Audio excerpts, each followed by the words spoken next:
অফিচৰ এমপ্লয়ীখিনিৰ ৱেলকাম আৰু গুড বাইৰ মাজতো কিবা এটা থাকি যায় আৰু সেই কিবাখিনিয়ে মনত খুন্দিয়াই থাকে মনটো কিবা গধুৰ গধুৰ লাগে অ এই গধুৰখিনি পাতল লগাবৰ কাৰণে এতিয়া ডিনাৰটো ক'ত কৰিবা কোৱা মহুৱাই যোৱাৰ আগত তোক কিবা কৈছিল নেকি বেলেগ এটা চাকৰি জইন কৰিব বুলি কৈছে তাত থকা খোৱা চব ফ্ৰী দৰমহা কম কিন্তু শান্তি আছে বোলে ছোৱালীজনীয়ে শান্তি পাবনে বাৰু কিমান যে দুখত থকা ছোৱালী তাই আমি এইমাত্ৰ তোমাৰ কথাকে পাতি আছিলো মোৰ কথা কি বুলি পাতিছা এইজনীয়ে আজি নাহিলে ভাল বুলি কোৱা নাইতো হে কি কোৱা তুমি আজি আহিবা বুলি আমাৰ এওঁত যিখিনি বজাৰ কৰি থৈছে নহয় তুমি খাই খাই ভাগৰি যাবা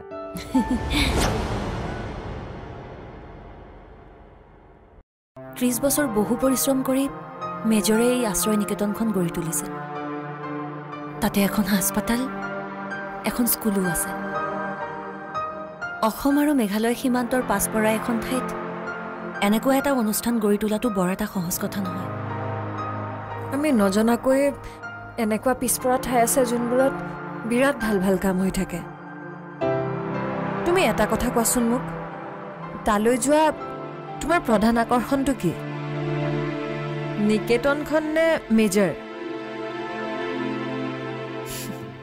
তুমি চাগে ভাবিছা মই এজন নতুন পুৰুষ পাই আকৰ্ষিত হৈছো সেইবোৰ একো নহয় ভাস্বতী অৱশ্যে প্লেটনিক লাভ ক'ব পাৰা যিটো মই আগতে কেতিয়াও বিশ্বাস কৰা নাছিলো তুমি যে কৈছিলা শ্ৰদ্ধাবোধৰ কথা সেয়া মই ঘূৰাই পাইছো ইয়ালৈ অহাৰ আগত মই মেজৰত ভৰিত ধৰি 3 বাৰ সেৱা কৰিছো কি তুমি কাৰোবাক ধৰি সেৱা কৰিছা দ্যাটছ আনবিলিভেবল মহুৱা মই নিজেও ভবা নাছিলো মই তেওঁৰ ভৰি চুই সেৱা কৰিম বুলি কিন্তু তেওঁৰ ব্যক্তিত্ব আৰু কথাই মোৰ মূৰ দুৱালে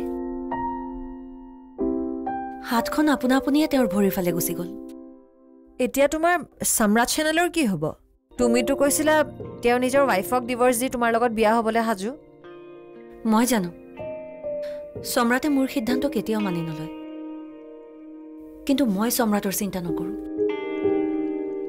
মই ভাবিম মোৰ ছোৱালীজনীৰ কথা চন্দনৰ কথা চন্দনে হৃদয়ৰ চুক্তি কেতিয়াও ভংগ কৰা নাছিল যিটো সম্ৰাটে কৰিছে সম্ৰাটে তোমাক ভাল পায় সেইকাৰণে তোমাক বিয়া পাতিবলৈ খুজিছে কিন্তু সি তাৰ পত্নীক প্ৰতাৰণা কৰিছে তাৰ পত্নীয়ে সম্ৰাটৰ বাবে নিজৰ দেশখন এৰি সম্ৰাটৰ ওচৰত গুচি আহিলে সম্ৰাটৰ লগত হৃদয়ৰ চুক্তি কৰিলে কিন্তু সি সেই চুক্তি ভংগ কৰি মোৰ লগত বিয়াত বহিব খুজিছে বিজ্ঞাপন্তি মানুহক বহুত ঠগিলো এতিয়া আত্মশুদ্ধিৰ বাবে কাম কৰিব বিচাৰিছো তুমি ইচ্ছা কৰিলে সম্ৰাট চেনেলৰ ৰাণী হৈ থাকিব পাৰিবা তেওঁ কিন্নৰীক একচেপ্ট কৰিয়েই লৈছে যিহেতু তেওঁৰ পত্নী হৈ তুমি এজনী ডাঙৰ বিজনেছ ওমেন হ'ব পাৰিবা সম্ৰাগীৰ দৰে জীৱন কটাব পাৰিবা তেওঁৰ কোটি টকাৰ মালিকো হ'ব পাৰিবা মহুৱা কোটিপতি হৈ কি কৰিম যদি নিজৰ ছোৱালীজনীকে মানুহ কৰিব নোৱাৰো তোমাৰ হাজবেণ্ডৰো বহুত টকা আছে বহুত বেংক বেলেঞ্চ আছে তাৰ পাছতো জানো তুমি সুখী হ'ব পাৰিছা মই তোমাৰ দৰে সুখ বিচাৰি ল'ব পৰা নাই মহুৱা প্ৰয়াগে যি কৰিছে সব নিজে কৰিছে মই তাক বেয়া স্বামী বুলি নকওঁ সি সকলোবোৰ আমাৰ সংসাৰখনৰ কাৰণেই কৰিছে সংসাৰখনৰ ভৱিষ্যতৰ কাৰণে কৰিছে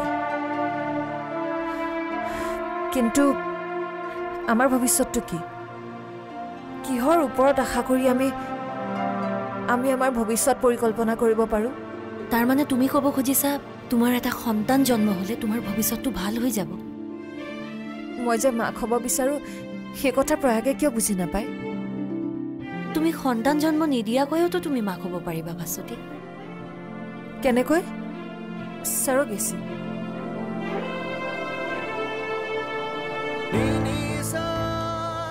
তাৰ মানে মই স্বাতীৰ লগত অন্যায় কৰি আছো নেকি তাৰ মানে মই আৰু স্বাতীয়ে যে এইখন ঘৰত একেলগে সংসাৰ কৰি আছো এয়া এক ফৰ্মেলিটিছহে নেকি এয়া কি এক প্ৰহসন নাই নহয় মই যি কৰিছোঁ আমাৰ ফিউচাৰৰ কথা ভাবিহে কৰিছোঁ স্বাতীয়ে কিছুমান কথা দূৰলৈকে ভাবিব নোৱাৰে মই স্বাতীক বুজাব লাগিব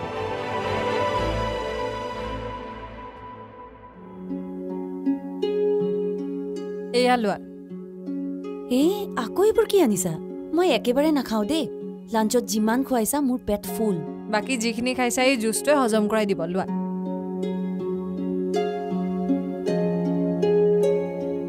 আকৌ বা তোমাক কেতিয়া লগ পাম কোনে জানে মই তোমাক মিছ কৰিম ভাস্বতী মোৰো কেতিয়াবা তোমাক লগ পাবৰ মন যাব এদিন যাবাচোন তালৈ বৰ ভাল লাগিব প্ৰয়াগে জানো সেইবোৰ জেগালৈ যাবলৈ মন কৰিব কি চাই আছা খোৱা আকৌ অঁ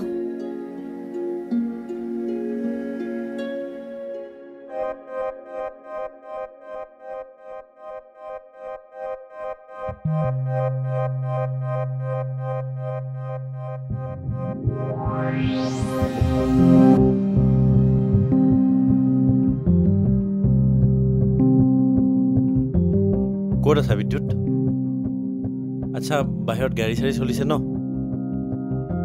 নাই মানে অলপ ওলাই যাম বুলি ভাবিছিলোঁ তুমি ফ্ৰী আছা যদি আহা নহ'লে নাই নাই এনে এবাৰ লগ হওঁ ঘৰত সোমাই থাকিনো কি কৰিম ঠিক আছে দিয়া আহা তেন্তে মই ৰেডি হওঁ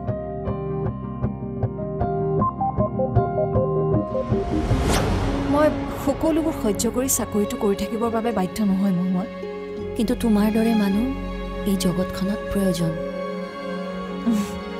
মোৰ দৰে মানুহে এই এডভাৰটাইজিং ৱৰ্ল্ডত চাকৰি কৰি অৰিহণা যোগাব নোৱাৰে কিয় আজি তোমাৰ দৰে মানুহ এই ছিষ্টেমটোত থকাৰ বাবে গীতা বৰুৱাৰ নিচিনা ছোৱালী এজনীয়ে উপভোগৰ সামগ্ৰী হোৱাৰ পৰা বাচি গৈছে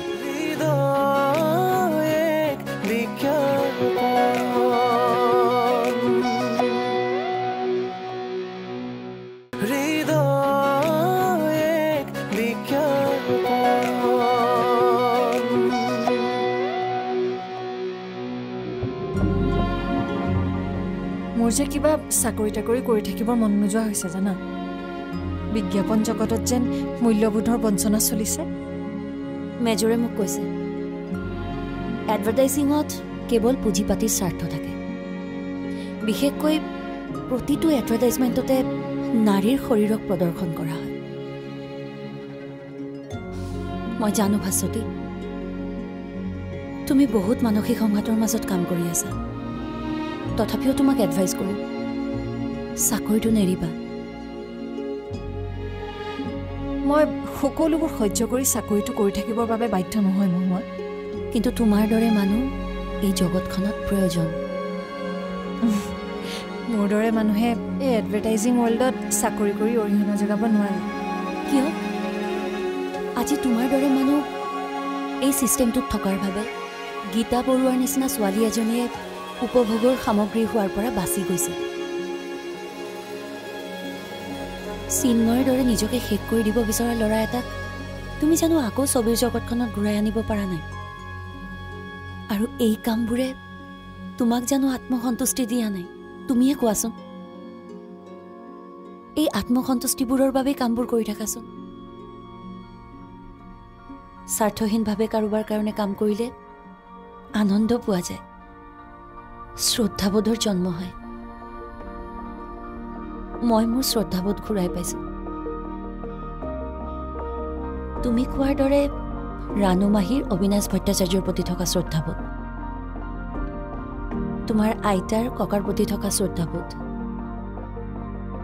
আৰু সেই ভাল লগা শ্ৰদ্ধাবোধ হৈছে মোৰ মেজৰৰ প্ৰতি হেমিংৱেৰ old man and the sea উপন্যাসখনত এষাৰ কথা লিখা আছে মানুহৰ যিমানেই লগ সংগ বন্ধু বান্ধৱ নাথাকক কিয় নিজৰ লক্ষ্য প্ৰাপ্তিৰ যুদ্ধখন কিন্তু অকলেই কৰিব লাগে জীৱন যুঁজত মানুহ সদায় নিঃসংগ সৈনিক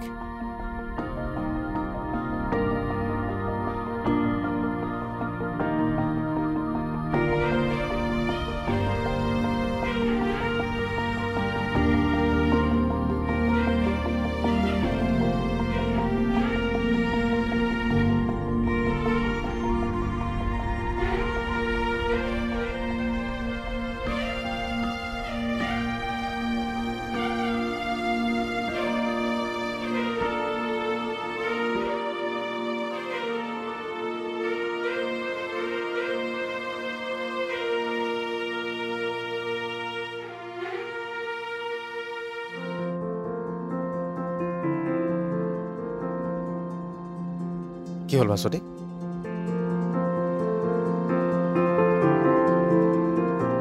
তোমাৰ মনটো বেয়া হৈ আছে নেকি? মনটো কিয় ভাল নহয় তোমাৰ? মহুৱা তাই ক'ত যাব? এইবাৰ তাইৰ সন্ন্যাসিনী হোৱাৰ মন গ'ল নেকি? অ বাৰু, তোমাক এটা কথা ক'বৰ বাবে ফোন কৰিছিলোঁ। মই এখন ছবি আঁকিছোঁ, চাবা নেকি? অ' ৰাচিন, মই আজিৰ তাৰিখৰ এটা হিট নিউজ। আমাৰ মহুৱাৰৈ যাব এবাৰ এখন অনাথ আশ্ৰমত কাম কৰিবলৈ। চহৰৰ বহুতো নামী দামী পুৰুষক হুলুকা হুলুকে পানী খুওৱা মহুৱাৰৈ এইবাৰ যাব অসম মেঘালয় সীমান্তত থকা এজন বৃদ্ধ মানুহৰ এখন অনাথ আশ্ৰমত। তোমাক খালি হেডলাইনকেইটাহে কৈছোঁ।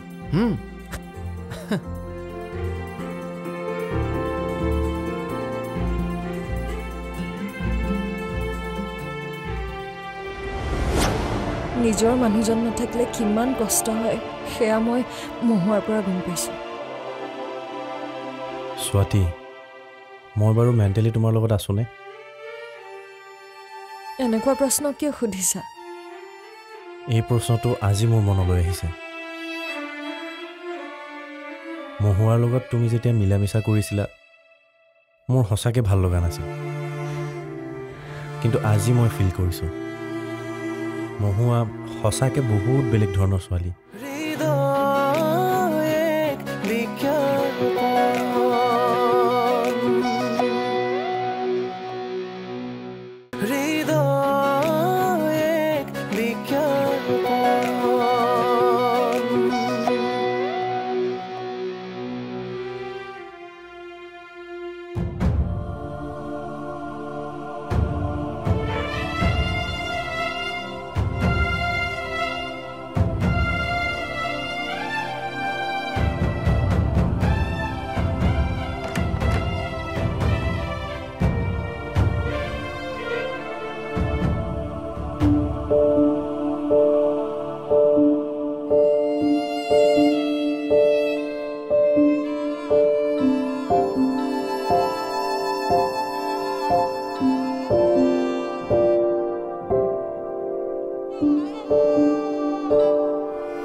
মহুৱাজনীলে বৰ মনত পৰিছে।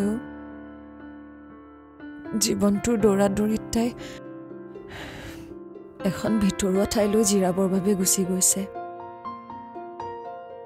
বেচেৰীজনীয়ে অলপো সুখ নাপালে। আৰু তুমি জীৱনৰ সুখবোৰ পাইছানে?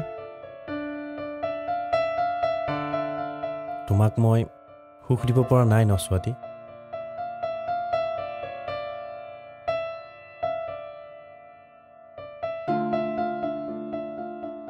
তুমি যে মোৰ কাষত আছা সেয়াই বহুত।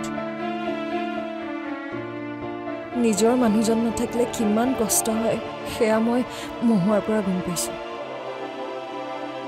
স্বাতী, মই বাৰু মেণ্টেলি তোমাৰ লগত আছোনে? এনেকুৱা প্ৰশ্ন কিয় সুধিছা? এই প্ৰশ্নটো আজি মোৰ মনলৈ আহিছে। মহুৱাৰ লগত তুমি যেতিয়া মিলা মিছা কৰিছিলা, মোৰ সঁচাকৈ ভাল লগা নাছিল। কিন্তু আজি মই ফিল কৰিছোঁ মহুৱা সঁচাকৈ বহুত বেলেগ ধৰণৰ ছোৱালী। সঁচা প্ৰয়াগ, তুমি মহুৱাক বুজি পাইছা? মহুৱা জীৱন সম্পৰ্কে সম্পূৰ্ণ ক্লিয়াৰ। সেইবাবে তাই এটা স্থিৰ সিদ্ধান্ত ল'ব পাৰিছে। তাই এই সিদ্ধান্তটো তুমি শুদ্ধ বুলি ভাবানে?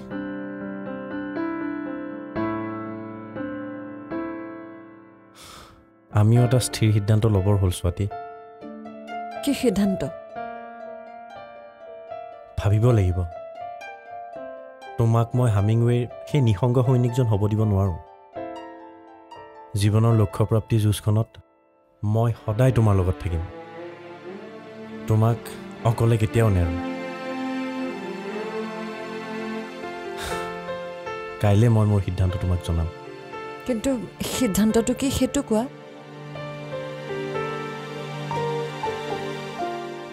আমাৰ জীৱনৰ সিদ্ধান্ত, আমাৰ সপোনৰ সিদ্ধান্ত।